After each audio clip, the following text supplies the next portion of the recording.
Assalamualaikum warahmatullahi wabarakatuh. Halo semuanya, perkenalkan nama saya Atika Ramadhan Tarigan, NIM 215106061, mahasiswa Fakultas Hukum Universitas Malikul Saleh.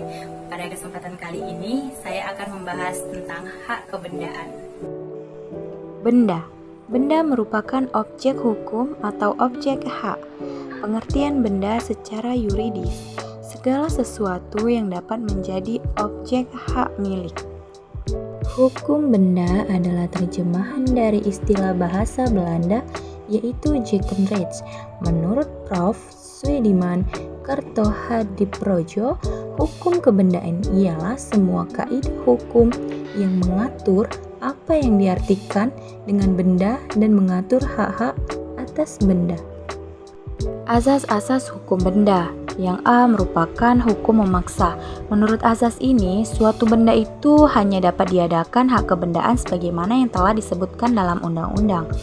Yang B dapat dipindahkan. Menurut asas ini, semua hak kebendaan dapat dipindahtangankan kecuali hak pakai dan hak mendiami.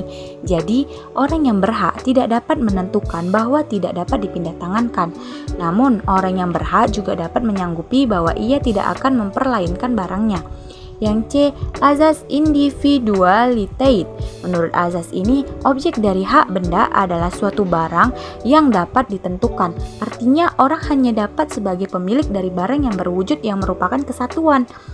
Contohnya, rumah, mebel, dan hewan. Yang D, azas totalitate. Menurut azas ini, hak kebendaan selalu melekat atas keseluruhan daripada objeknya. Yang E, azas tidak dapat dipisahkan. Menurut azas ini, pemilik tidak dapat memindahtangankan sebagaimana daripada wewenang yang termasuk suatu hak kebendaan yang ada padanya, misalnya pemilik.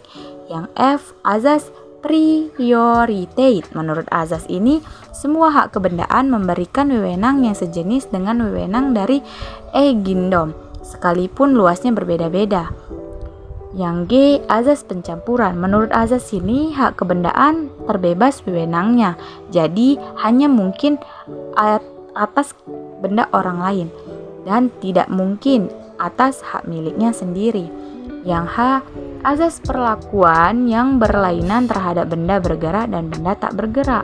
Azas ini berhubungan dengan penyerahan, pembebanan, bezit, dan verzering mengenai benda-benda bergerak dan tak bergerak berlainan. Yang I, azas publicitate. Menurut azas ini, benda-benda tidak bergerak mengenai penyerahan dan pembebanannya berlaku kewajiban untuk didaftarkan dalam daftar umum. Dan yang terakhir, yang J, sifatnya perjanjian. Orang mengadakan hak kebendaan, misalnya mengadakan hak memungut hasil, gadai, hipotek, dan lain-lain. Itu sebetulnya mengadakan perjanjian. Sifat perjanjiannya di sini merupakan perjanjian yang zeklik, yaitu perjanjian untuk mengadakan hak kebendaan. Sistem tertutup. Maksudnya, orang tidak boleh mengadakan hak kebendaan baru selain yang sudah ditetapkan dalam peraturan perundangan, bandingkan dengan hukum perikatan. Benda mempunyai dua arti. Dalam hukum benda, sesuatu yang dapat menjadi objek hak milik. Dalam hukum perikatan, sesuatu yang dapat menjadi objek perikatan. KUH Perdata menggunakan istilah zat yang mempunyai arti luas. Hak kebendaan yaitu hak absolut mutlak atas sesuatu benda yang memberi kekuasaan langsung atas suatu benda dan dapat dipertahankan terhadap siapapun juga.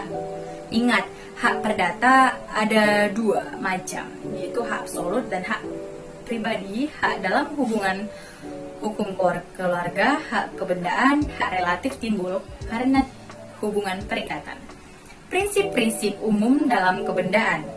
Aturannya merupakan hukum pemaksa, dapat dipindahkan kecuali hak pakai dan hak mendiami.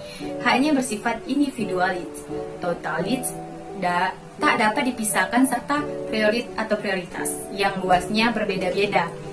Untuk masing-masing hak kebendaan, percampuran publisit untuk benda tidak bergerak. Sifat perjanjiannya merupakan perjanjian zaklik. Perbedaan yang sering digunakan adalah perbedaan benda bergerak dan tidak bergerak. Arti penting pembedaan tersebut berkaitan dengan bezit living atau penyerahan, verzering kadaluarsa, bezwering pembebanan, dan klarifikasi benda. Benda berwujud dan benda tidak berwujud, benda bergerak dan benda tidak bergerak, benda yang telah ada dan benda yang masih akan ada, benda dalam perdagangan dan benda di luar perdagangan, benda generik dan benda spesifik. Sekian, terima kasih. Assalamualaikum warahmatullahi wabarakatuh.